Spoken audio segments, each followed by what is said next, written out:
Israel terancam, Mahmud Ahmadinejad musuh bebuyutan Israel resmi daftar capres Iran, Zionis di ujung kehancuran.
Pasca tewasnya Presiden Iran Ebrahim Raisi akibat kecelakaan helikopter, pemerintah Iran segera melakukan pemilihan presiden barunya. Salah satu kandidat yang akan ambil bagian dalam pemilihan ini adalah mantan Presiden Iran Mahmud Ahmadinejad. Majunya Mahmud Ahmadinejad musuh bebuyutan Israel ini tentunya akan membuat perjuangan Iran dalam menghancurkan Zionis semakin kuat. Sedangkan pemimpin tertinggi revolusi Islam Ayatollah Sayyid Ali Khamenei mengatakan bahwa saat ini Zionis tengah berada di ujung kehancuran.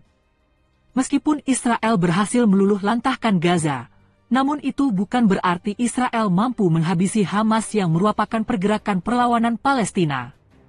Selain Mahmud Ahmadinejad terdapat juga nama-nama tokoh lainnya yang akan maju dalam pemilihan presiden Iran.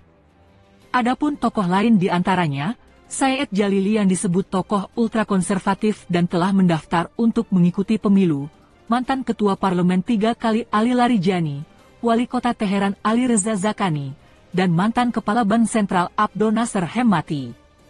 Ahmadinejad sendiri pernah menjabat presiden dari tahun 2005 hingga 2013 dan telah mendaftar bersama puluhan orang lainnya di Kementerian Dalam Negeri pada hari Minggu lalu. Ikut ambil bagiannya Ahmadinejad menurutnya karena adanya desakan dari masyarakat Iran agar dirinya kembali mencalonkan diri. Ahmadinejad sendiri disebutkan tidak lagi ambil bagian di pencalonan 2021 karena permintaan Ayatollah Ali Khamenei, di mana saat itu terjadinya kemunduran ekonomi di Iran. Akan tetapi saat ini Ahmadinejad meyakini dirinya akan mampu membawa Iran kembali bangkit dan semakin maju. Ali Khamenei, Zionis di ujung kehancuran.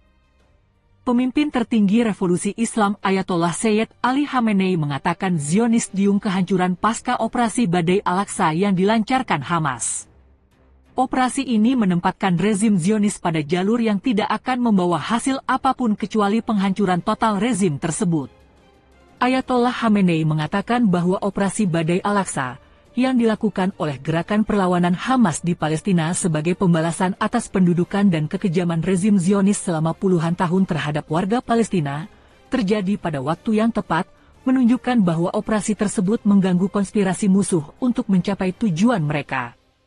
Badai Al-Aqsa menempatkan rezim Zionis pada jalur yang ujungnya hanyalah pembusukan dan kehancuran. Badai pada 7 Oktober lalu menghancurkan konspirasi besar internasional di kawasan Asia Barat. Ini keajaiban Badai Al-Aqsa, ujarnya. Menurutnya operasi perlawanan Palestina merupakan pukulan telak bagi rezim Zionis yang membawa musuh ke sudut medan perang di mana mereka tidak memiliki jalan keluar.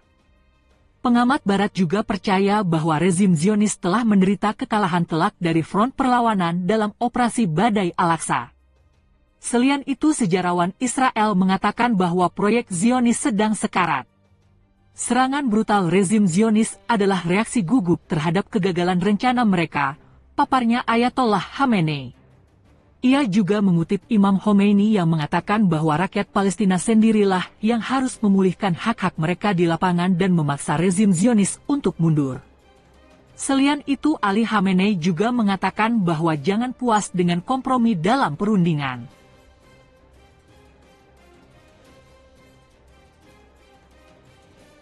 Tentara Israel mundur pada Jumat, 31 Mei 2024, dari semua wilayah di jalur Gaza Utara setelah operasi militer selama 20 hari yang menargetkan kamp pengungsi Jabalia. Menurut Al Jazeera, pasukan penjajah Israel mundur dari kamp Jabalia, Tal Al-Za'atar, proyek Beit Lahia, Beit Hanoun, dan semua wilayah Gaza Utara, meninggalkan kerusakan yang mengerikan, khususnya di kamp Jabalia dan proyek Beit Lahia, akibat pemboman besar-besaran. Kerusakan tersebut juga terjadi di Rumah Sakit Al-Ada dan Kamal Adwan. Setelah penarikan pasukan Israel dari wilayah tersebut, beberapa jenazah warga Palestina ditemukan. Kantor berita Anadolu mengutip saksi mata yang mengatakan sejumlah jenazah ditemukan di jalan-jalan kamp Jabalia dan wilayah proyek Beit Lahia setelah pasukan Israel mundur. Penarikan pasukan Israel dari jalur Gaza Utara pada Jumat memperlihatkan kerusakan yang luas, termasuk pembakaran puluhan bangunan tempat tinggal dan kerusakan parah pada rumah dan infrastruktur, khususnya di kamp Jabalia, menurut Anadolu. Juru bicara pertahanan sipil Gaza, Mahmoud Basal, dikutip Al Jazeera mengatakan lebih dari 1.000 rumah hancur di kamp Jabalia.